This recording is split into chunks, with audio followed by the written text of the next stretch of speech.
नमस्ते प्रणाम। मैं हूँ प्रांजल पांडे। सभी दर्शकों का स्वागत करती हूँ भाभी के यूट्यूब चैनल पे। तो बहुत ही प्यारा मैं गीत लेके आई हूँ। कोई बात नहीं है भाभी, जीराक बताने का हम बना लेते हैं खुद से। रास्ता चलते मैं गाना बनाती हूँ। गजड़ा लई गे चुराई बालमा मोर गजड़ा लई गे चुराई, बालमा मोर गजड़ा लई गे चुराई।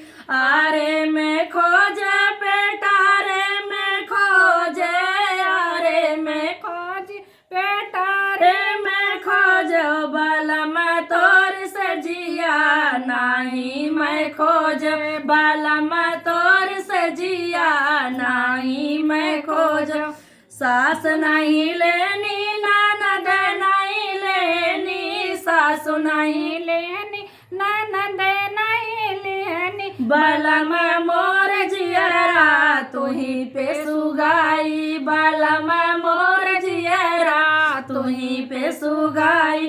बालमा मोर गजड़ा लई गे चुराई, बालमा मोर गजड़ा लई गे चुराई, बालमा मोर गजड़ा लई गे चुराई। जवन मालिनिया के दियो मोर गजड़ा, जवन मालिनिया के दियो मोर गजड़ा बालमा ओकर घरवा देता बताई, बालमा ओकर घरवा देता बताई। घरवा बतवता तो डरवा फूकवे तो, घरवा बतवता तो डरवा फूकव तो, बालमा उपद सवा देता निकारी, बालमा उपद सवा देता निकारी।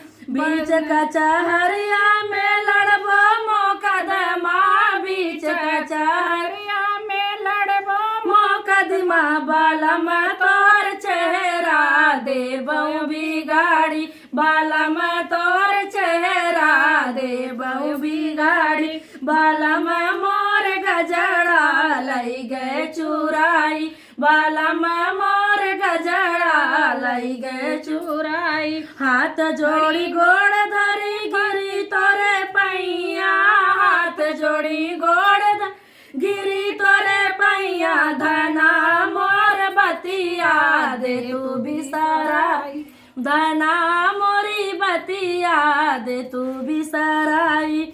बालमा मोर गजड़ा